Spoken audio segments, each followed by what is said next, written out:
Good morning everyone. दोस्तों आज है जून 2022 और हम लोग करने वाले हैं द हिंदू न्यूज़पेपर के एनालिसिस। रोज की तरह फिर से आज हम लोग कुछ सिलेक्टेड टॉपिक्स करने वाले हैं। तो सबसे पहला हम लोग पढ़ने वाले हैं सर्विसेज रूल्स एक्चुअली आउट हो गए हैं अग्निवीर के लिए। कौन कौन से सर्विस रूल हैं उसके बारे में बात करेंगे और भी यहाँ पे कुछ डिटेल हम लोग जानने वाले हैं। इंडिया बांग्लादेश रिलेशन के बारे में थोड़ा सा बात करेंगे।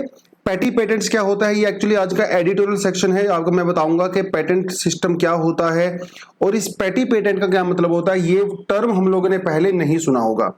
WTO मीटिंग के बारे में थोड़ा सा पढ़ेंगे, ज्यादा डिटेल में जाने की जरूरत नहीं है, इतना इंपॉर्टेंट मुझे लगा नहीं। अफगानिस्तान के अंदर जो है एक गुरुद्वारे के ऊपर अटैक हुआ है अनफॉर्चुनेट, उसके बारे में थोड़ा सा बात करेंगे। इंडिया श्रीलंका के रिलेशन के बारे में हम लोग बात करेंगे थोड़ा सा। एक्चुअली उनके प्राइम मिनिस्टर का इंटरव्यू है और उस इंटरव्यू के बारे में थोड़ा सा देखेंगे उन्होंने क्या कहा है। 5G स्पेक्ट्रम के बारे में थोड़ा सा जानेंगे और कुछ एमसीक्यूज हमारे पास है। देखिए एमसीक्यू के बारे में बात करते हैं तो कल आपको मैंने 2 एमसीक्यू दिए थे, ठीक है। तो वो एमसीक्यू जो है हम लोगों ने सोल्व किए होंगे कल और बहुत सारे बच्चों ने बहुत सही आंसर दिया, लेकिन एक दो स्टूडेंट ने थोड़ा सा गलत आंसर भी दिया। एनीवेज कोई बात नहीं भैया, गलत रास्ता ही जो है सही मंजिल तक लेके जाता है। तो अभी गलतियां करिए, कोई दिक्कत नहीं है, जितना भर भर के गलतियां कर सकते हो करिए, धीरे धीरे फिर इंप्रूवमेंट उसमें हम लोग कर सकते हैं। विच of the following is not a mixed economy? Which of the following is not a mixed economy? देखिए नोट पूछ रहा है, वो ये नहीं पूछ रहा है कि इनमें से कौन सा मिक्स्ड इकोनॉमी है। तो मिक्स्ड इकोनॉमी का मतलब होता है जहां पे प्राइवेट सेक्टर और गवर्नमेंट सेक्टर ये दोनों एक साथ एग्जिस्ट करते हैं। जो इंडिया ने 1947 के बाद में मॉडल अपनाया, तो हमारी इकोनॉमी पहले भी मिक्स्ड इकोनॉमी थी, आज भी मिक्स्ड इकोनॉमी है। हाँ, वो बात अलग है कि आजादी के समय में हमारी कंट्री में गवर्नमेंट सेक्टर का परसेंटेज ज्यादा था, प्राइवेट सेक्टर का परसेंटेज कम था। आज धीरे धीरे प्राइवेट सेक्टर डोमिनेट कर रहा है, गवर्नमेंट सेक्टर थोड़ा सा कम जा रहा है, क्योंकि गवर्नमेंट सिर्फ एक फैसिलिटेटर है ना। अब तो भैया ओपन इकोनॉमी का जमाना है, वो सारी चीजें, लेकिन तब भी हमारी मिक्स्ड इकोनॉमी थी, आज भी हमारी मिक्स्ड इकोनॉमी है। तो हमारे यहाँ पे रिलायंस भी एग्जिस्ट करता है और भैया हमारे यहाँ पे कोल इंडिया भी एग्जिस्ट करता है ना। तो दोनों प्राइवेट सेक्टर दोनों इग्नोर करते हैं। तो को existence of private and the public sector, तो ये तो नहीं हो सकता क्योंकि ये तो मिक्स्ड इकोनॉमी है, तो एक को तो आप इग्नोर ही करके चले। Private property is not allowed. Private property कहां अलाउड नहीं होती है? जहां पे जो है या तो कम्युनिस्ट या सोशलिस्ट चीजें होती हैं, तो definitely this is not a mixed economy. तो 2 मतलब it's not a mixed economy. Economic planning भी यूजुअली आपका जो है जो सोशलिस्ट इकोनॉमी होती है वहां पे होती है। मिक्स्ड इकोनॉमी के अंदर जो है आपकी इकोनॉमिक प्लानिंग नहीं होती है। हो भी सकती है, जैसे इंडिया जो है मिक्स्ड इकोनॉमी, हम यहाँ पे इकोनॉमिक प्लानिंग करते हैं, 5 ईयर प्लान हमारा होता है, बट यूजुअली जो इकोनॉमिक प्लानिंग वाला जो चीज होती है वो आपकी सोशलिस्ट और कम्युनिस्ट जो इकोनॉमी है वहां से हम लोगों ने उसका इंस्पिरेशन लिया है। तो इसलिए 2 और 3 हमारा बेटर एप्रोप्रिएट ऑप्शन है। कई सारे बच्चों ने यहां पे ओनली 2 भी बताया है, जो थोड़ा सा एक्सट्रीम हो जाता है, लेकिन 2 और 3 जो है वो ज्यादा एप्रोप्रिएट है। देखिए दोबारा से बता देता हूं कि जो इकोनॉमिक प्लानिंग है वो जो मेजर फीचर होता है वो कम्युनिस्ट इकोनॉमी का और सोशलिस्ट इकोनॉमी का होता है, जिसे हम लोग कंट्रोल और कमांड इकोनॉमी भी बोलते हैं, ठीक है। जहां पे टारगेट सेट किया जाता है सरकार के द्वारा कि इतना हम लोग अचीव करेंगे आने वाले कुछ सालों में। मिक्स्ड इकोनॉमी जो इंडिया का मॉडल था शुरुआत में, हम लोग भी इकोनॉमिक प्लानिंग हम लोग करते थे, 5 ईयर प्लान हमारे पास होता था, लेकिन धीरे धीरे जैसे हम लोग प्राइवेट सेक्टर की तरफ गए हैं तो अभी हम लोगों ने 5 ईयर प्लान को भी पूरी तरह से अबेंडन कर दिया है। तो 2 और 3 is the more appropriate option है। What does Phillips curve indicate? देखिए फिलिप्स कर्व के बारे में हम लोग पहले कई बार कर चुके हैं। ये एक ग्राफ होता है बिटवीन अनएम्प्लॉयमेंट और इन्फ्लेशन के बारे में, ठीक है। फिलिप्स कर्व का कहना रहता है कि जैसे जैसे इन्फ्लेशन बढ़ता है वैसे वैसे अनएम्प्लॉयमेंट भी कम होता है, जैसे जैसे इन्फ्लेशन कम होता है वैसे वैसे अनएम्प्लॉयमेंट जो है वो मतलब बेरोजगारी बढ़ती है अगर इन्फ्लेशन कम होता है। तो बेसिकली ये हमारा फिलिप्स मॉडल रहता है। तो inverse relationship between inflation and unemployment, yes. तो जैसे जैसे इन्फ्लेशन बढ़ेगा अनएम्प्लॉयमेंट जो है वो कम होता है, मतलब बेरोजगारी कम होती है। तो ये हमारा बिल्कुल एप्रोप्रिएट आंसर हो जाता है। आज के 2 क्वेश्चन आपके लिए लेके आया हूं दोबारा इकोनॉमी सेक्शन से। In which one of the following situations investment will increase? तो 4 ऑप्शन आपके पास हैं, इनमें से कौन सी सिचुएशन में इन्वेस्टमेंट इंक्रीज होगा? Which among the following is the major functional area of the asset reconstruction company? क्योंकि देखिए आजकल बैड बैंक जो है काफी न्यूज में है, और बैड बैंक क्या है? ये भी एक्चुअली एक तरह का एसेट रिकंस्ट्रक्शन कंपनी ही होता है, ठीक है। तो इसके बारे में थोड़ा सा आपको बताना है। चलिए आगे बढ़ते हैं। लेकिन आगे बढ़ने से पहले एक बस छोटी सी अनाउंसमेंट सुनते चले जाइए। 3 तारीख से हम लोग अपना बैच लॉन्च कर रहे हैं, सेकंड फाउंडेशन कोर्स लॉन्च कर रहे हैं। जो भी बच्चे इंटरेस्टेड हैं वो आपको व्हाट्सएप नंबर दिया हुआ है, यहां से सारी इंफॉर्मेशन ले लीजिए। नीचे डिस्क्रिप्शन में एक लिंक मिलेगा आपको, आप वो फॉर्म फिलअप करिए, जो इन्फॉर्मेशन चाहिए सब आपको मिलेगा। बहुत ही जबरदस्त प्रोग्राम है, काफी समय से इसकी तैयारी हम लोग करते रहते हैं। डेली क्विज आपको मिलता है, मंथली क्विज आपको मिलता है, आंसर राइटिंग प्रैक्टिस आपको कराई जाती है, टेस्ट सीरीज वगैरह सब कुछ यहाँ पे इंक्लूड होता है। आप जो है आपका पर्सनल मेंटरिंग सेशन होता है, टीचर से आप डायरेक्टली कनेक्टेड होते हो, बहुत कुछ है यहाँ पे। मतलब आपको किसी भी चीज की कमी हम लोग यहाँ पे महसूस नहीं होने देंगे। तो जो बच्चे करना चाहते हैं उसे जल्दी से जल्दी इंफॉर्मेशन ले लीजिए। 3 तारीख को शुरू होने वाला है, और अगर आप आज करते हो तो आज आपकी जो डिस्काउंट की भी लास्ट डेट है, तो जल्दी से जल्दी कर लीजिए। आगे बढ़ते हैं, पहला पेज देखते हैं आज क्या है। देखिए बहुत सारे प्रोटेस्ट हो रहे हैं सरकार स्कीम के साथ, हाई बहुत ज्यादा क्रिटिसिज्म भी हो रहा है, कुछ लोग उसके प्रॉफिट भी बेनिफिट भी गिना रहे हैं, वो सारी चीजें हो रही हैं। उसी बीच में सीधी सी बात यह है कि सरकार ने पीछे हटना नहीं है। सरकार ने ये बिल्कुल इंडिकेशन दे दिया कि भैया हम पीछे नहीं हटेंगे, जो स्कीम लेके आए हैं उसके साथ ही हम लोग आगे जाएंगे। तो स्कीम तो आ ही गई है और जल्दी से जल्दी रिक्रूटमेंट भी शुरू हो ही जाएगा। लेकिन आर्मी के चीफ्स ने ये कहा है, आप यहाँ पे क्लियरली देख सकते हो, लेफ्टिनेंट जनरल अनिल पुरी जी हैं, एडिशनल सेक्रेटरी हैं, ठीक है। थोड़ा सा मैं अपना पेन ले लेता हूँ यहाँ पे, हाँ जी। तो अरे भैया क्या हो रहा है, ठीक है। हाँ, तो क्या कह रहे हैं, वो कह रहे हैं कि भैया देखिए, आप पूरा यहाँ पे देख लीजिए, वो कह रहे हैं कि भैया देखो हम लोग इस स्कीम को रोल बैक नहीं करेंगे, ऐसा हमारा कोई इरादा नहीं है, और ये जो स्कीम है पूरी तरह से प्रोग्रेसिव स्कीम है। देखिए इस समय जो इंडियन आर्मी की जो एवरेज एज है वो है 32 ईयर्स। पिछले 30-35 सालों से कई सारी ऐसी रिकमेंडेशन आ चुकी हैं जिसमें यह कहा गया था कि इंडिया की जो डिफेंस फोर्सेस हैं उनकी एवरेज कम को रिड्यूस करने की जरूरत है। कारगिल के समय से जो है एक रिव्यू कमेटी बनाई गई थी, उसने भी यही कहा था। उससे पहले भी ऐसी रिकमेंडेशन आ चुकी हैं, लेकिन अभी तक कोई प्रॉपर स्टेप नहीं लिया गया। तो इनका यह कहना है कि ये ऐसा पहला इनोवेटिव और प्रोग्रेसिव स्टेप है जिससे हमारी डिफेंस फोर्सेस की जो एवरेज एज है वो 32 से घट के 26 हो जाएगी। मतलब हमारी डिफेंस फोर्सेस यंग हो जाएंगी, और यंग लोग ऑफ कोर्स ज्यादा बेटर तरीके से प्रोटेक्ट कर सकते हैं, डिफेंस कर सकते हैं, है ना, ज्यादा बेटर तरीके से कंट्रीब्यूट कर सकते हैं, इसमें तो कोई डाउट ही नहीं है।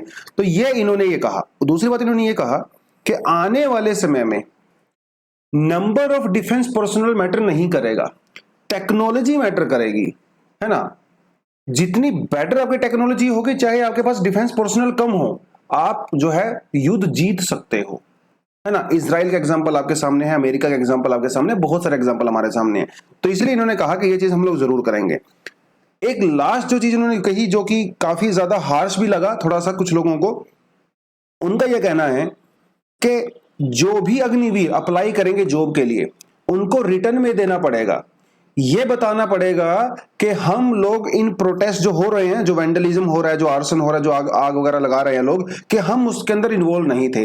अब भैया कैमरा के अंदर, और वो पुलिस वेरिफिकेशन के साथ होगा, पुलिस वेरीफाई करेगी सारे कैमरा डिटेल्स को। अगर कहीं पे भी आपका चेहरा नजर आ गया तो समझ लीजिए भैया आप इसके लिए अप्लाई नहीं कर पाओगे, रिटर्न में आपको देना पड़ेगा। इवन आपके पेरेंट्स को भी देना पड़ेगा कि हमारा बच्चा जो है यहाँ पे नहीं था, मतलब पेरेंट्स को भी यहाँ पे एक तरह से इन्वॉल्व किया गया है। तो एक तो इन्होंने ये कुछ कुछ चीजें बोली हैं, ठीक है, ये आपका समझ में आ गया। दूसरी बात ये है कि जो यहाँ पे बात है वो ये है कि Agniveers to have distinct rank and insignia. Insignia क्या होता है, जो ये देखिए, ये जो आपको नजर आ रहा है ना, ये इंसिग्निया होता है, जो आपके कंधे के ऊपर जो स्टार्स लगे होते हैं, जो वो से इंसिग्निया बोलते हैं। ये देखिए इंसिग्निया बोलते हैं। तो इनके लिए अलग से इंसिग्निया होगा, क्योंकि ये परमानेंट कमीशन तो है नहीं, ये तो सिर्फ 4 साल के कॉन्ट्रैक्ट में आए हैं। तो इनके लिए अलग से चीज डिजाइन की गई, अभी की नहीं गई है, बाद में डिजाइन की जाएगी। तो एक तो ये चीज हो गई। दूसरी तो वो मैंने को बता ही दिया। बाकी इन्होंने ये कहा कि जो 4 साल के कॉन्ट्रैक्ट बेसिस पे आएंगे इनकी रिक्रूटमेंट की जाएगी all India all class basis पे। समझ रहे हो, रेजिमेंट बेस पे नहीं होगा कि जाट रेजिमेंट है, ये जो है मतलब कुछ भी दूसरी रेजिमेंट जो हमारे पास होती हैं, सिख रेजिमेंट है, जाट रेजिमेंट है, बहुत सारे रेजिमेंट्स हैं, उसके बेसिस पे नहीं होगा, all India all class basis पे होगा। नेक्स्ट इन्होंने ये कहा कि इन 4 साल के दौरान जो अग्निवीर होंगे इनका रेगुलर मेडिकल चेकअप होगा, फिजिकल चेकअप होगा और बीच बीच में जो है रिटन टेस्ट भी होगा, जिसकी परफॉर्मेंस के बेसिस पे ये देखा जाएगा कि इनमें से जो 25% लोगों को परमानेंट रिक्रूट करना है लॉन्ग टर्म के लिए वो कौन कौन से हैं, तो उनके लगातार उनको अपनी परफॉर्मेंस देनी पड़ेगी।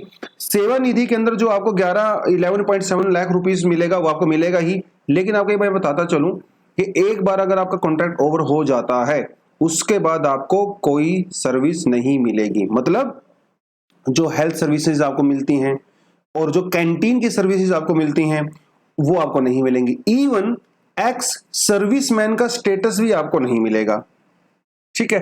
और ये इंश्योर किया जाएगा कि 4 साल के बाद जब वहां से आओगे आप कोई सेंसिटिव इंफॉर्मेशन किसी के साथ शेयर नहीं कर सकते, according to official secrets act 1923 ये इंश्योर किया जाएगा। तो वो कुछ कुछ चीजें, हाँ, लेकिन जब तक आप सर्विस में हो आपको भैया कैंटीन की फैसिलिटी भी मिलेगी, आपको जो है सारी फैसिलिटी मिलेंगी। 1 साल में जो है 30 दिन की आप छुट्टी पे जा सकते हो। मतलब ये समझ लीजिए कि 1 महीना पूरा छुट्टी हो गया तो 4 साल में 4 महीने की तो छुट्टी हो गई, 6 महीने की आप लगभग समझ लीजिए ट्रेनिंग हो जाएगी, तो 10 महीने तो आपके यहीं निकल गए, ठीक है जी। 10 मंथ्स यहीं निकल गए, टोटल 48 मंथ्स की जो है वो जॉब थी 4 साल की, तो 10 महीने तो आपका छुट्टी में ट्रेनिंग में निकल जाओगे। आप सर्विस कितने दिन करोगे? ओनली 38 मंथ्स, है ना। वो सारी सारी चीजें हैं, तो ये कुछ इन्होंने यहाँ पे बताया है। चलिए आगे बढ़ते हैं। और जैसे कि और रीजन क्या है इसके पीछे? रीजन तो ये है कि एक तो हम अपनी फोर्सेस को यंग बनाना है, यंगर बनाना है उनको पहले के कंपैरिजन में, और दूसरा है भैया फाइनेंशियल बर्डन, है ना। आपको मैंने कल भी बताया था कि सरकार का 54% जितना भी डिफेंस बजट आता है उस डिफेंस बजट का 54% सैलरी में और भैया आपकी पेंशन्स में ही चला जाता है, बचता कुछ भी नहीं है उनके पास बाद में कैपिटल एक्सपेंडिचर के लिए। और यहां पे भी आप क्लियरली देख सकते हो लिखता है that more than half the defence budget is allotted for the pensions every year while less than 5% is allotted for the research and development। तो भैया रिसर्च एंड डेवलपमेंट के लिए सिर्फ 5% आपके पास बचे हैं। तो आप कैसे इमेजिन कर सकते हो कि हमारी कंट्री में जो है डिफेंस में रिसर्च डेवलपमेंट होगा, नए नए वेपन्स हम लोग बनाएंगे, क्योंकि आपके पास बजट ही नहीं है। कहता है over 70% of the defence budget is being used for the revenue expenditure but only 30% is spent on the capital expenditure. Revenue expenditure का मतलब ये होता है जो कि ऑपरेटिंग कॉस्ट होती है, जैसे सैलरी देना, पेंशन देना, है ना, रेंट देना, उसको हम लोग रेवेन्यू एक्सपेंडिचर बोलते हैं, जिसमें किसी तरह का कोई भी नया इनोवेशन नहीं होता है। कैपिटल एक्सपेंडिचर में जो है इनोवेशन होता है, जहां पे मशीनें खरीदते हो, इंस्ट्रूमेंट्स खरीदते हो, डिजाइन्स बनाते हो, टेक्नोलॉजी को इंपोर्ट करते हो, उस सबको हम लोग कैपिटल एक्सपेंडिचर बोलते हैं। एक छोटा सा एग्जांपल आपको देता हूं, जैसे आपने कोई स्कूल बनाया, ठीक है, इस स्कूल को बनाने में जो खर्चा होता है दैट इज कैपिटल एक्सपेंडिचर। लेकिन स्कूल की ऑपरेटिंग कॉस्ट में उसकी बिल्डिंग की मुरम्मत करानी है, टीचर्स को सैलरी देनी है, इलेक्ट्रिसिटी बिल देना है, जमीन का रेंट देना है, वो सब होता है आपका ऑपरेटिंग कॉस्ट, जिसे रिवेन्यू एक्सपेंडिचर कहते हैं, जो डेली मंथली बेसिस पे होता है। इस तरह से आप देखिए, तो अगर कैपिटल एक्सपेंडिचर इंक्रीज नहीं होगा डिफेंस में तो हम लोग नई चीजें नहीं बना पाएंगे। तो ये कुछ कुछ आर्गुमेंट यहाँ पे दिया हुआ है आपकी। बाकी अगर ग्राफ वगैरह पढ़ने में इंटरेस्टेड हो तो आप क्लियरली देख सकते हो कि over a period of time हमारे जो डिफेंस बजट में है उनकी पेंशन, सैलरीज वगैरह वो कितना बर्डन हो गया है। देखिए अभी हमारे कंट्री के अंदर अगर आप बात करें तो डिफेंस पर्सनल सबसे ज्यादा पेंशन जाती है उनका, ठीक है। दूसरे नंबर पर रेलवे का जाता है, तीसरे नंबर पे जो है पोस्टल पेंशनर्स का जाता है। आप यहाँ पे भी क्लियरली देख सकते हो।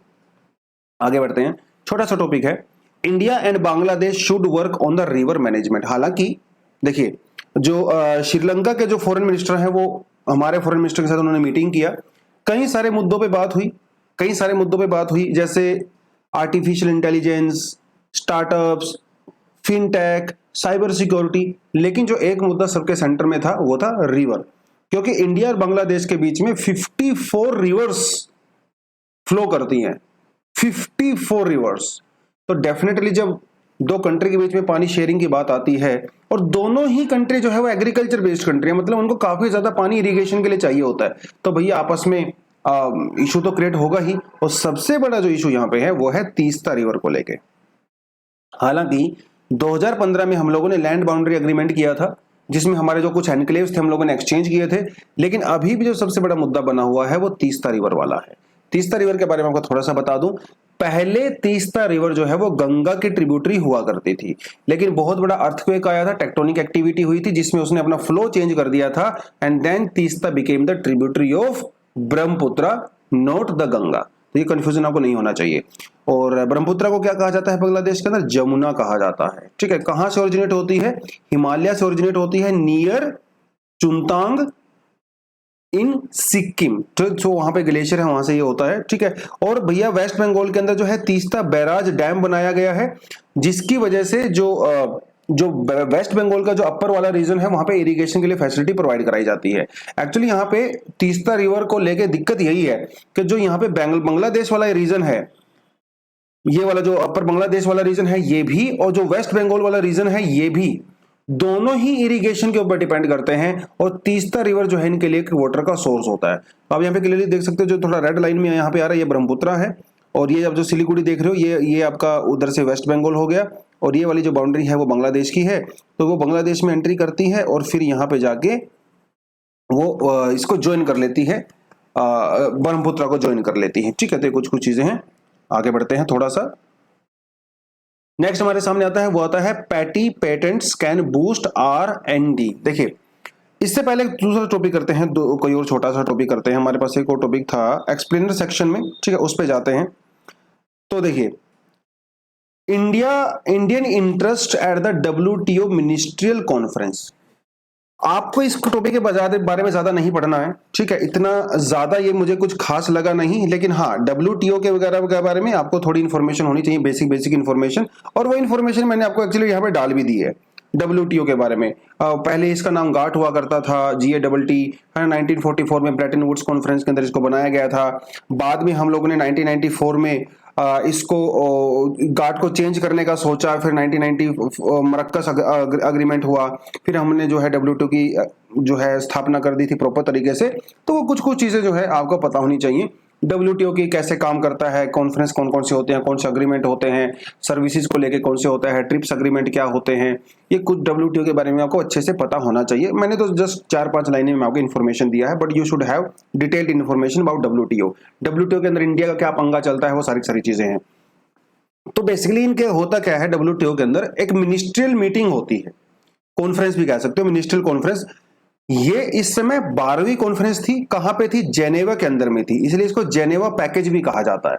तो प्रीलिम्स में इस तरह का सवाल पूछ लेता है कि Geneva package was recently in news, it is related to which of the following. तो आपको ये पता होना चाहिए, ठीक है। तो ये 12वीं मीटिंग थी, आपको बताता चलूं 2 साल में एक मीटिंग होती है, ठीक है, 2 साल में एक मीटिंग होती है। पहले तो वैसे कोविड की वजह से नहीं हो पाई थी, लेकिन वही हुई है, तो छोटी सी चीज हो गई। What were the debates around agriculture eight MC, मतलब ये जो मिनिस्ट्रियल कॉन्फ्रेंस है। देखिए, एक हमारे पास जो फूड ऑर्गेनाइजेशन है और यूनाइटेड नेशन है और WTO है, एक हमारे पास एक वर्ल्ड फूड प्रोग्राम चलाया जाता है। इस वर्ल्ड फूड प्रोग्राम के तहत बहुत सारी ऐसी कंट्री होती हैं जो यहाँ पे कंट्रीब्यूट करती हैं। वो इनको व्हीट दे सकती हैं, राइस दे सकती हैं, जो भी इनको देना है। अब वो जो कलेक्ट करने के बाद वो दुनिया की ऐसी कंट्रीज में भेजा जाता है जहां पे बहुत ज्यादा एक्सट्रीम लेवल ऑफ पॉवर्टी है, राइट। तो ये डिस्कस किया गया WTO के अंदर। आपको पता है कि हम लोगों ने व्हीट के ऊपर बैन लगा दिया है, लेकिन इंडिया जो है वर्ल्ड फूड प्रोग्राम का पार्ट है, तो हम लोगों ने कमर्शियल व्हीट एक्सपोर्ट के ऊपर बैन लगाया है। हम लोगों ने वर्ल्ड फूड प्रोग्राम के तहत जो हम लोग कंट्रीब्यूट करते हैं उसके ऊपर इंडिया ने बैन नहीं लगाया है। पहली बात आपको यह पता होना चाहिए। दूसरी बात, वो कहता है permissible public stock holding threshold for the domestic food security, domestic support for the agriculture, cotton and the market access. देखिए, इसका मतलब क्या है? Availability, accessibility and the affordability of the food to those in need. इनका यह कहना है कि कोई भी कंट्री आप एक्सपोर्ट को तभी बैन करिए जब आपकी खुद की डोमेस्टिक कंट्री के अंदर अगर बहुत ज्यादा फूड की किल्लत हो रही है। अगर नहीं हो रही है तो प्लीज आप उसको एक्सपोर्ट करिए, क्योंकि इस समय दुनिया भर में सप्लाई चेन में दिक्कत आ गई है। स्पेशली जो लीस्ट डेवलप्ड कंट्री हैं, है ना, उन कंट्रीज की हेल्प आप जरूर करिए। तो आप एक्सपोर्ट को बैन मत करिए, ठीक है। ऐसा उन्होंने इंडिया को भी कहा। इंडिया ने कहा है देखो भैया, मैंने डोमेस्टिक पर्पस के लिए इसको स्टॉप किया है, बैन किया है, मेरा कोई ऐसा इरादा नहीं है कि मैं जानबूझ के ऐसा कर रहा हूं। हाँ, लेकिन अगर किसी को बहुत ज्यादा जरूरत पड़ेगी तो डेफिनेटली हम लोग यहाँ पे पार्टिसिपेट कर सकते हैं, ऐसा इंडिया ने कहा है। और वैसे भी इंडिया के ऊपर काफी ज्यादा इल्जाम लगाए जाते हैं कि हम लोग काफी ज्यादा सब्सिडी प्रोवाइड करवाते हैं और बहुत सस्ते में, हम यहाँ पे पब्लिक डिस्ट्रीब्यूशन सिस्टम और ये प्रधानमंत्री जो है गरीब कल्याण योजना वो सब हमने चला रखी है। तो इसके बारे में भी WTO में काफी अपोज किया जाता है इंडिया की पॉलिसी को कि आप इससे जो है ग्लोबल ट्रेड को डिस्टोर्ट कर रहे हैं, ऐसा इंडिया के ऊपर आरोप लगाया जाता है, खासकर एग्रीकल्चर वाले सेक्टर में। What about fisheries and related agreement, इसको लेके भी काफी ज्यादा डिस्कशन किया गया था। खासकर इंडिया ने यहाँ पे एक चीज बोली जो हम लोगों ने पहले भी बात किया था कि जो इलीगल फिशिंग होती है, जो कि यूजुअली ओवर फिशिंग होती है, तो ओवर फिशिंग में क्या होता है कि जो हम ज्यादा फिश निकाल लेते हैं लेकिन उसके कंपैरिजन में बहुत ही कम फिश जो है वहां पे रिस्टोर हो पाती हैं दोबारा से, तो इसे कहा जाता है illegal unreported and unregulated fishing, IUU इसको कहा जाता है। इसको हम लोगों ने 2-3 हफ्ते पहले भी पढ़ा था थोड़ा सा, क्योंकि चाइना के वेसल्स की जब हम लोगों ने बात किया था और जब ये बताया था कि जो बोट्स 20 मीटर से छोटी होती हैं उनके ऊपर हम लोग GPS डिवाइस लगाएंगे, लेकिन वो हम लोग नहीं लगा पा रहे थे। जो 20 मीटर से बड़े शिप्स होते हैं जो कि फिशिंग के लिए यूज होते हैं, उनके ऊपर जो है GPS टैग लगाना कंपलसरी होता है, लेकिन चाइना वाले बहुत बड़े चंट होते हैं, वो क्या करते हैं उस टैग को स्विच ऑफ कर देते हैं, बटन ही बंद कर देते हैं भैया, और खूब सारी अनरेगुलेटेड फिशिंग करते हैं। तो ये मुद्दा भी इंडिया ने वहां पे उठाया कि आप इसको भी थोड़ा सा देखिए, हालांकि इसके ऊपर कोई प्रॉपर अग्रीमेंट नहीं बन पाया। फिर ये कहता है कि how the current moratorium on the electronic transmission been extended. यहां पे क्या है देखिए, 105 कंट्री जो है वो एक साइड में थी, इंडिया और अफ्रीका जो है वो दूसरी साइड में थी। अब ये क्या है इलेक्ट्रॉनिक ट्रांसमिशन, क्या है देखिए, इलेक्ट्रॉनिक ट्रांसमिशन का मतलब ये होता है कि जैसे आपने कोई ऑनलाइन सॉफ्टवेयर आपने खरीदा, ठीक है, अब वो सॉफ्टवेयर कंपनी जो है अमेरिका की है, आप इंडिया में बैठे उसको खरीद रहे हो, यहां पे कोई फिजिकल एक्सचेंज नहीं हो रहा है, सिर्फ इलेक्ट्रॉनिक एक्सचेंज हो रहा है, राइट। तो इंडिया ने और अफ्रीका ने ये कहा कि ये जो इलेक्ट्रॉनिक एक्सचेंज होता है इससे हमारी कंट्री की ट्रेड जो है वो डिस्टोर्ट होती है और हम लोगों को कई बिलियन डॉलर का नुकसान होता है, तो क्यों ना हम इस इलेक्ट्रॉनिक ट्रेड के ऊपर भी टैक्स लगा दें। लेकिन बहुत सारी कंट्री ने ये कहा कि हम लोग ये नहीं लगा सकते क्योंकि हम लोगों ने इसके ऊपर जो है फिजिकल एक्सचेंज नहीं हो रहा है, और ये मोरेटोरियम है। मोरेटोरियम मतलब अभी थोड़े समय के लिए रिलैक्सेशन दिया गया है, फ्यूचर में रिलैक्सेशन नहीं होगा। मोरेटोरियम का मतलब ये होता है, ठीक है, जैसे e books, film, software, video games वगैरह जो आप लोग खरीदते हो ना, वो सारी बात यहाँ पे कही गई है। What were the discussion on the patent relaxation. Patent relaxation में वही कोविड की बात इन्होंने बार बार कही है। अभी तक इंडिया को और साउथ अफ्रीका को कोई वेवर नहीं मिला है, हालांकि चांसेस थे मिलने के, लेकिन अनफॉर्चुनेटली वेवर नहीं मिला है। तो जिन कंपनीज ने कोविड की वैक्सीन बनाई थी वो उसकी वैक्सीन बनाते रहेंगे, और अगर आपको बनानी है तो आपसे उनसे परमिशन लेना पड़ेगा, और परमिशन लोगे तो आपको उनको खूब सारा भैया रोकड़ा भी देना पड़ता है ना, लॉयल्टी के तौर पे। तो वो सारी चीजें हैं, ठीक है। चलिए आगे बढ़ते हैं।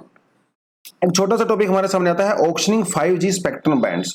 तो सरकार ने जो है इरादा किया है कि 72,000.097.85 इतना जो हर्ट्स की हम लोग, मतलब 72 गीगा हर्ट्स की सरकार स्पेक्ट्रम की ऑक्शनिंग करने वाली है, और सरकार को भैया से करोड़ों रुपए का बेनिफिट होने वाला है। कहता है कि जो 5G की सर्विसेज हैं वो 4G के कंपैरिजन में कम से कम 10 गुना ज्यादा स्पीड होने वाली है। कब आएगा देखिए, ऑक्शनिंग की स्टार्ट जो है वो अगले महीने से स्टार्ट हो जाएगी, लेकिन इंडिया में आते आते इसको काफी ज्यादा समय लग सकता है। हालांकि इनका कहना है कि अगस्त सितंबर के महीने तक देश में जो बड़ी बड़ी 20-25 सिटीज हैं वहां पे आ सकता है, लेकिन पूरी कंट्री में आने के लिए तो भैया कम से कम आप ये मान के चलिए आपको 10 से 15 साल लगने वाले हैं, जो कि और ज्यादा एक्सटेंड भी हो सकता है, क्योंकि 5G नेटवर्क इतना आसान नहीं है। 5G नेटवर्क के लिए आपका जो टावर है वो 10-20 मीटर की दूरी पे होने चाहिए, तो गांव में आप कैसे लगाओगे, आसान नहीं है ना वो इंफ्रास्ट्रक्चर। हाँ, बड़ी बड़ी सिटीज में कुछ आप लगा सकते हो, एक अलग बात है, लेकिन यहाँ पे की इशू वही है जो हम लोगों ने कल बात किया था। की इशू ये है कि जो प्राइवेट कंपनीज हैं जैसे TCS, टाटा, बिरला, रिलायंस वगैरह, वो सब, उनके लिए सरकार अलग से ऑक्शनिंग करेगी, तो वो उसको प्राइवेट कैप्टिव नेटवर्क कहा गया है, प्राइवेट कैप्टिव नेटवर्क। तो इसमें जो है वो लोग एयरटेल के ऊपर, टाटा, इसके जियो के ऊपर डिपेंड नहीं करेंगे, खुद का नेटवर्क होगा, वो प्राइवेसी कंसर्न के लिए होता है। लेकिन इन कंपनी का ये कहना है सरकार को कि भैया देखो, 5G नेटवर्क आपके जैसे मेरे जैसे लोग तो यूज नहीं करेंगे। हमारा क्या काम है भैया, जब हमारा काम 4G में चल जाता है, हमने तो मोबाइल पे चलाना है ना, एक दो डिवाइस हमको लोग को चलानी होती है, तो हम लोग क्या करेंगे 5G, कितना महंगा वैसे ही होगा। तो इंडिविजुअल आदमी तो बहुत कम 5G यूज करने वाले हैं। हाँ, कंपनीज 5G यूज करेंगी। तो सोच के देखिए, अगर कंपनी 5G यूज करेंगी और वो कंपनी रिलायंस से सर्विस नहीं लेगी या एयरटेल से सर्विस नहीं लेगी, तो भैया एयरटेल को क्या ही प्रॉफिट होगा। तो क्या बेनिफिट हुआ करोड़ों रुपए सरकार को देने का, जब आप उसको कंपनी को देने ही नहीं दे रहे हो। आपको क्या लगता है, जो कंपनी नेटवर्क प्रोवाइड करवाती है, क्या आपके जैसे मेरे जैसे लोगों से इनको बेनिफिट होता है? बहुत कम। यूजुअली इनको ज्यादा प्रॉफिट होता है ना, वो कंपनी से होता है। बड़ी बड़ी कंपनियों को ये लोग जो है करोड़ों अरबों रुपए में नेटवर्क प्रोवाइड करवाते हैं, सिक्योर नेटवर्क प्रोवाइड कराते हैं। तो जब सरकार वही नहीं करने देगी तो भैया रिवेन्यू कैसे होगा। देखिए, मुझे पता है कि अगर 4G आ जाता है तो मैं 4G नहीं लूंगा, मेरा 5G नहीं लूंगा, मेरा 4G से काम चल जाता है। आप भी 5G नहीं लोगे ऑफ कोर्स, क्योंकि आपका 4G से काम चल जाता है। भैया आप उसके लिए 1500 रुपए थोड़ी दोगे महीने का। ऑब्वियसली बात है, जब अगर 4G पे यूट्यूब चल जाता है, डाउनलोडिंग हो जाती है, वो करते हैं 5G लोग, वो यूज करेंगे जिसको हाई एंड सॉफ्टवेयर वगैरह यूज करने होते हैं, आर्टिफिशियल इंटेलिजेंस आप यूज करते हो, है ना, जो आर्टिफिशियल ऑटोमोबाइल्स होते हैं, हेल्थ केयर, एग्रीकल्चर, एनर्जी वगैरह, वो सब में यूज होगा, है ना। नॉर्मल तो यूज नहीं होने वाला है। तो what benefits are likely to come with the 5G? आपको मैंने पहले बता दिया कि रिलायबल कम्युनिकेशन होगा, लो लेटेंसी होती है, इसमें लैग वैग नहीं होता, स्पीड बहुत हाई होती है ना। और जो एमर्जिंग टेक्नोलॉजी है, इंटरनेट ऑफ थिंग्स जिसको कहा जाता है, मशीन लर्निंग है, आर्टिफिशियल इंटेलिजेंस है, वो सब यहाँ पे कर। टेली सर्जरी का एग्जांपल मैंने आपको कल दिया था कि अमेरिका में बैठा हुआ एक डॉक्टर भी इंडिया में सर्जरी कर सकता है, इंडिया में बैठा हुआ डॉक्टर भी पाकिस्तान के अंदर सर्जरी कर सकता है। वो यहाँ से बहुत बढ़िया तरीके से हो जाएगा।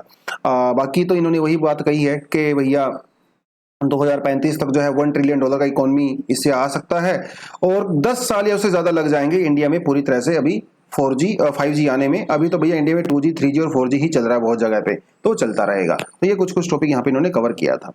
आगे बढ़ते हैं। हाँ, ये वाला जो हमारा टॉपिक था, yes this one, petty patents can boost R&D। देखिए, पेटेंट का आपको पहले ही पता है, अगर आप कोई चीज नया इनोवेट करते हो, है ना, आपने दिमाग का यूज किया, कोई नया टेक्नोलॉजी बनाया, तो उसके लिए आप पेटेंट करवा सकते हो। पेटेंट ऑफिस में जा सकते हो और उनको कहिए कि भैया देखो ये मेरा एप्लीकेशन है, मैंने ये डिवाइस बनाया है, या कुछ भी बनाया है, या कोई बुक लिखी है, सॉन्ग बनाया है, कुछ भी हो सकता है, तो मुझे इसको पेटेंट कराना है। तो यूजुअली आपका पेटेंट वो 20 ईयर्स के लिए होता है, तो 20 ईयर्स तक उसको कोई और यूज नहीं कर पाएगा। अगर कोई यूज करेगा तो आपसे उसको परमिशन लेना पड़ेगा, बिना परमिशन का यूज करेगा तो उसके ऊपर कानूनी कार्रवाई हो सकती है। इसे हम लोग कॉपीराइट क्लेम भी कहते हैं। तो ये चीज हो गई।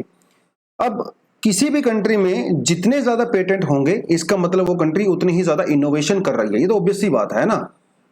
तो इंडिया जो है वो WIPO के जो है जो इंटेलेक्चुअल प्रॉपर्टी ऑफिस है, उसके तहत इंडिया का रैंक जो है 46 है अभी 2021 में। 2015 में 81 था। मतलब इंडिया में इनोवेशन हो रही है, ऐसी बात नहीं है। लेकिन चाइना का रैंक जो है 12 है, जापान का रैंक जो है 13 है। तो इंडिया को अभी भी बहुत दूर तक सफर चलना है इनोवेशन के कंपैरिजन में। हालांकि रैंकिंग इंप्रूव हुई है, लेकिन और ज्यादा काम करने की जरूरत है। तो क्या लैक करता है इंडिया में, इनोवेशन कम क्यों होती है? सबसे बड़ी बात तो हम लोग जो है भैया पैसा ही खर्चा नहीं करते। GDP का सिर्फ 0.7% हम लोग खर्चा करते हैं R&D के ऊपर। Are you getting this point? जबकि डेवलप्ड कंट्री में ये 2% और से ज्यादा हो सकता है। तभी तो वहां नई नई टेक्नोलॉजी डेवलप होती है ना। ये space x, Tesla, 5G technology, artificial intelligence, ये तभी तो पैदा होंगी ना भैया जब आप खर्चा करोगे। खर्चा ही नहीं करोगे तो कैसा होगा? आपको लगता है इंडिया में टैलेंट की कमी है क्या? नहीं है टैलेंट की कमी। दूसरी कंट्री से टैलेंट भले ज्यादा ही हो, कम तो कतई नहीं है, पैसे की कमी है। तो पैसे की कमी की वजह से बहुत सारा टैलेंट इंडिया से वो फॉरेन कंट्री में चला जाता है, क्योंकि उनको वो स्पेस प्रोवाइड करवाते हैं, प्लेटफॉर्म प्रोवाइड कराते हैं इनोवेशन के लिए, है ना। ये चीज आपको पहले पता ही है। अब इस 0.7% में से जो पैसा मिलता है भैया, उसमें से 30% तो कंपनियां स्पेंड कर देती हैं, 70% तो स्पेंड ही नहीं करती, क्योंकि उनके पास इनोवेशन के लिए मैन पावर ही नहीं है। तो R&D कल्चर अभी तक हमारे यहाँ पे डेवलप नहीं हो पाया। अच्छा, आप एक चीज देखिए, आप जो है जोमेटो को देखिए, ठीक है, आप ओला को देखिए, आप जो है ओयो को देखिए, ठीक है, ये सारे के सारे कॉन्सेप्ट ओरिजिनल नहीं है, ये वेस्टर्न कंट्री से कॉन्सेप्ट आए हैं एज इट इज। तो हम यहाँ पे इनोवेशन कुछ नहीं कर रहे हैं, सिर्फ फॉरेन कंपनीज की टेक्नोलॉजी को कॉपी पेस्ट कर रहे हैं। तो हम लोग रियल इनोवेशन करने की जरूरत है अगर हमें वर्ल्ड लीडर बनना है। तो यही आर्गुमेंट यहाँ पे इसने बताया है। तो क्या कर सकते हैं, इंडिया में तो थोड़ा बहुत इनोवेशन होता है ना, वो ज्यादातर या तो फार्मा सेक्टर में होता है या फिर ऑटोमोबाइल सेक्टर में होता है।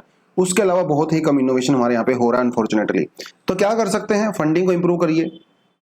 ठीक है, जो इनोवेशन की प्रोसेस है वो भैया लोकल और ग्लोबल मार्केट दोनों से इसको अलाइन करिए। ठीक है, इकोलॉजिकल सस्टेनेबिलिटी होना चाहिए। आप कोई भी ऐसा इनोवेशन मत करिए जो कि एनवायरमेंट के अगेंस्ट में होता है, तो एनवायरमेंटल फ्रेंडली होना चाहिए। ठीक है, और इंडस्ट्री की लिंकेज बनाइए आप पब्लिक फंडेड रिसर्च के साथ। तो जो सरकारी और प्राइवेट जो लेबोरेटरीज हैं उनको आपस में लिंकेज कीजिए, जिसमें वो नॉलेज वगैरह शेयर कर सकें एक दूसरे के साथ, है ना। Products based on the indigenously developed technology could be given production tax concession. जो ऐसी टेक्नोलॉजी जो डेवलप होती है हमारे लोकल नॉलेज का यूज करके, सरकार उसको थोड़ा बहुत कंसेशन दे सकती है, जिसमें ज्यादा से ज्यादा लोग यहाँ पे आएंगे। इनकम टैक्स वगैरह का आप यहाँ पे कंसेशन वगैरह थोड़ा बहुत दे सकते हो। तो एक तो ये चीज है। यहाँ पे एक जो सबसे इंपॉर्टेंट फैक्टर है जो इस आर्टिकल की खास बात है वो है पैटी पेटेंट्स।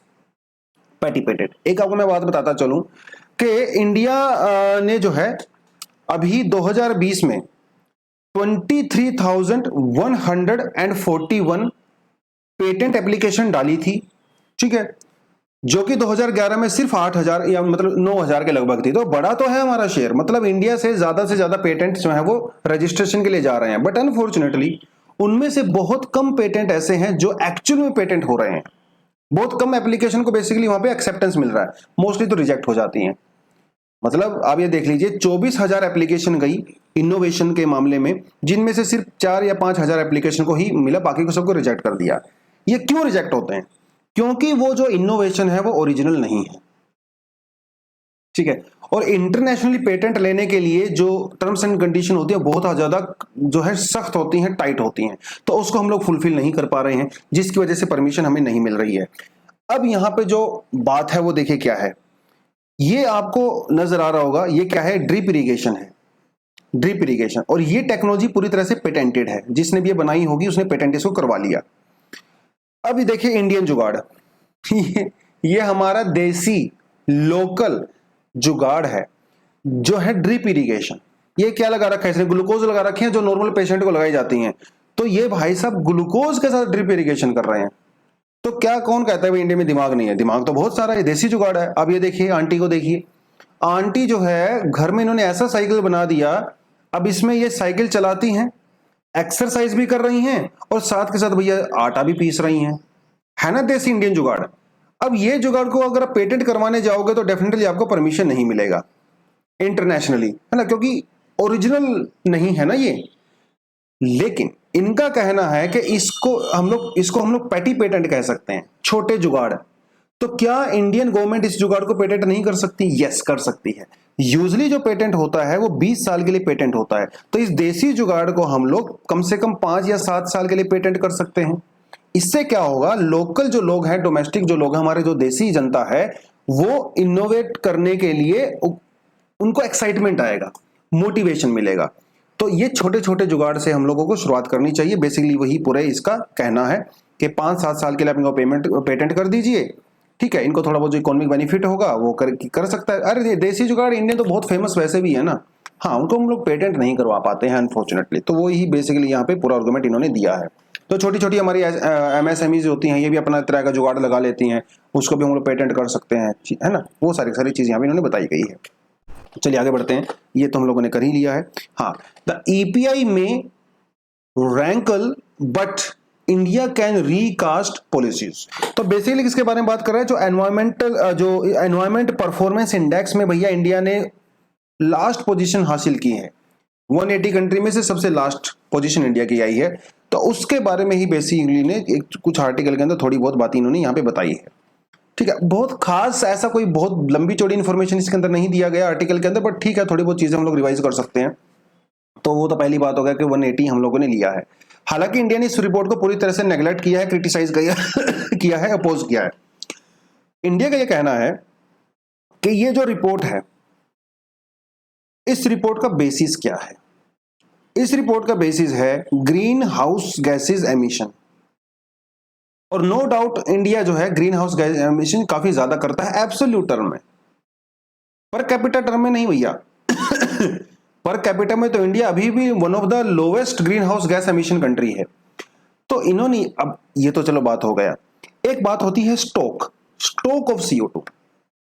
मतलब हिस्टोरिकली डेवलप्ड कंट्री ने जो आतंक मचाया है, आज भैया यूके चाहे कुछ भी कहता हो, आज चाहे जर्मनी कुछ भी कहता हो, कितना ही भला बनता हो, कह रहे मैं तो इतना सारा करता हूं, ग्रीन हाउस गैसेस का एमिशन करता ही नहीं, क्लीन टेक्नोलॉजी ग्रीन टेक्नोलॉजी, आज भले ही आप कितने साधु बन जाओ, लेकिन सबको पता है कि हिस्टोरिकली आपने जो आतंक मचाया है, आपने जो CO2 रिलीज की है पिछले 150-200 सालों में, आज तक वर्ल्ड जो है उसको भुगत रहा है।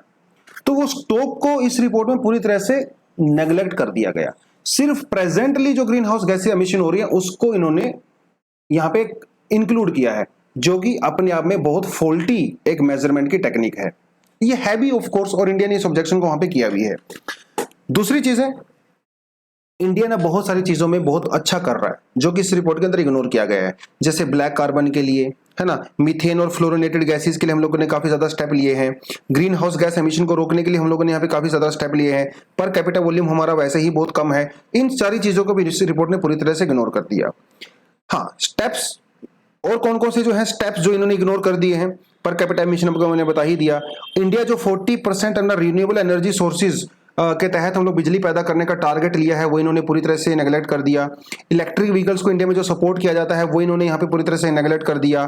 जो कार्बन सिंक इनिशिएटिव मतलब फॉरेस्ट हम लोग लगा रहे हैं वो भी इग्नोर किए गए, और वेटलैंड कंजर्वेशन के लिए जो इतने अल्टीमेट स्टेप लिए गए हैं वो भी इन्होंने यहाँ पे पूरी तरह से इग्नोर कर दिया है। तो बेसिकली ये रिपोर्ट ने जो मेजरमेंट लिया है उसके लिए इन्होंने ब्रॉड टर्म में नहीं सोचा है, नैरो टर्म में सोचा है।